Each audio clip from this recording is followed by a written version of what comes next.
दोस्तों, मैं रीनू गुप्ता ज़िंदगी बनाए आसान चैनल में एक बार फिर से आप सभी का स्वागत करती हूँ। दोस्तों, हर कहानी कुछ न कुछ सीख ज़रूर दे जाती है, जो काफ़ी कुछ सिखा जाती है। हम भी आशा करते हैं आज शादीशुदा लोगों को एक बड़ी सीख देने वाली कहानी आपको पसंद आएगी। कहानी को अपने दोस्तों रिश्तेदारों में ज़रूर शेयर करें ताकि शादीशुदा लोग खुशी खुशी आपस में मिलजुल कर रह सकें। इसी प्रकार की अच्छी जानकारी के लिए हमारे चैनल को सब्सक्राइब करें। चलिए कहानी सुनते हैं। पत्नी ने न जाने क्या किया था कि पति ने उसे एक के बाद एक कई थप्पड़ जड़ दिए। हमेशा हर सिचुएशन को शांति से हैंडल करने वाली पत्नी भी इस बार इतनी अशांत हो उठी कि उसने अपनी चप्पल ही निकालकर पति की ओर दे फेंकी। चप्पल पति के बालों को छूते हुए निकल गई। ये किस्सा यहीं पर ख़त्म हो सकता था, मगर पति ने इसे अपनी मर्दानगी का विषय बना लिया और बात बंद कर से बदतर होती चली गई। रिश्तेदारों ने भी आग में घी का काम किया। किसी ने कहा, जो औरत अपने पति को चप्पल से मार सकती है वो ना तो वफादार हो सकती है और ना ही पतिव्रता। ऐसी औरत परिवार ही नहीं पूरे समाज पर कलंक की तरह है। बीबी के पक्ष वाले कहा पीछे रहने वाले थे। किसी ने कहा 21वीं सदी में भी जो स्त्री के साथ मारपीट करते हैं उन्हें तो जेल भेज देना चाहिए। तो कोई कहता है ज़रूर उसको कोई और पसंद आ गई होगी, इसीलिए अब पत्नी से मारपीट करने लगा है। बात कोर्ट तक पहुंच गई। दोनों पक्षों ने एक दूसरे के खिलाफ केस फाइल कर दिया। पति ने चरित्रहीन होने का तो पत्नी ने दहेज और शारीरिक उत्पीड़न का आरोप लगाया। 2 वर्षों से अधिक समय के लिए केस चला था। इस दिन 2 वर्षों के दौरान दोनों पति पत्नी अलग अलग रह रहे थे। इन 2 वर्षों के दौरान दोनों पक्षों के समर्थकों की संख्या कम हो गई थी। पहले जहां दोनों पक्षों में समर्थकों का समूह होता था, अब गिने चुने लोग रह गए थे। पति और पत्नी दोनों की आर्थिक स्थिति में भी इस समय के दौरान नीचे गिर चुकी थी, जिन्हें वो अपना शुभचिंतक समझ रहे थे। पैसों की बात आते ही उन्होंने भी अपना पलड़ा झाड़ लिया था। अगर कोई देने को राजी भी हुआ तो मोटे ब्याज की शर्त पर।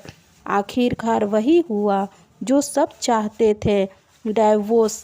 हर कोई खुश था, हर पक्षों के रिश्तेदार, उनके माता पिता और दोनों के वकील।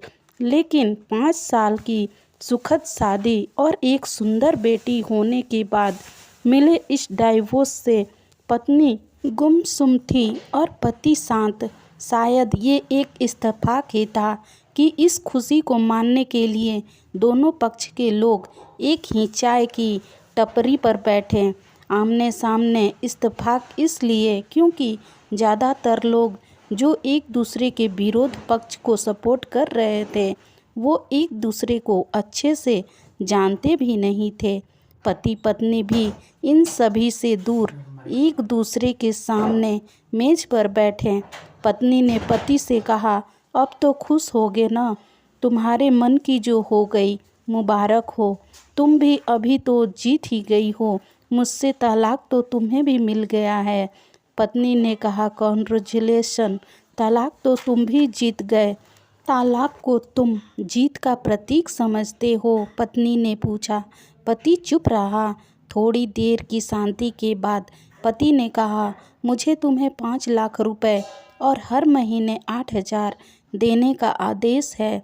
अभी मेरे पास पैसे नहीं हैं, इसीलिए हमारा मतलब मेरी जो सिटी में फ्लैट है उससे तुम्हारे नाम कर देता हूँ। पत्नी बोली, लेकिन उस फ्लैट की कीमत तो 18 लाख की है।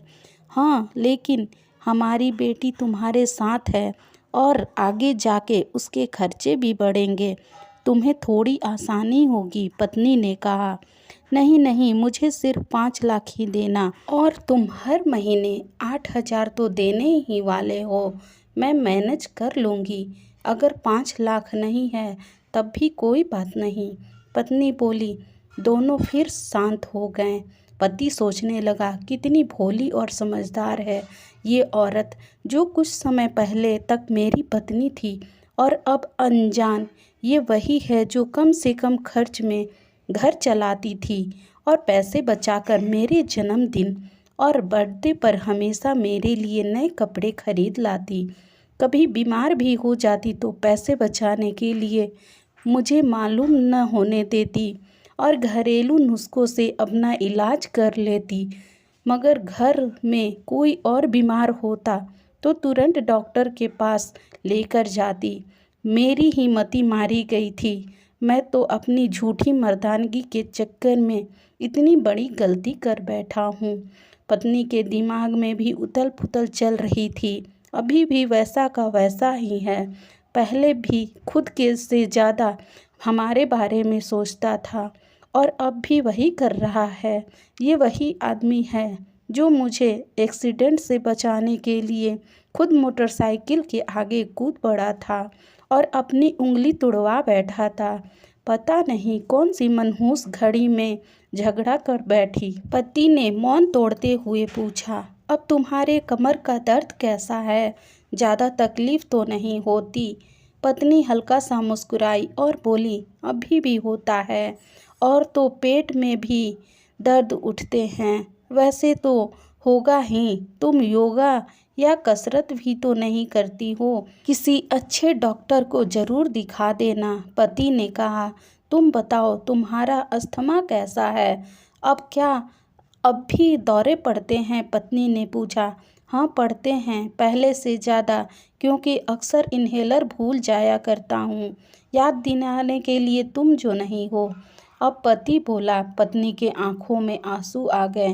वो बोली, तुम मेरे चरित्र पर सवाल नहीं उठाना चाहिए था, तो ये परिस्थिति आती ही नहीं। हाँ मैं जानता हूँ तुम बहुत अच्छी हो, मुझसे गलती हो गई, बहुत बड़ी गलती।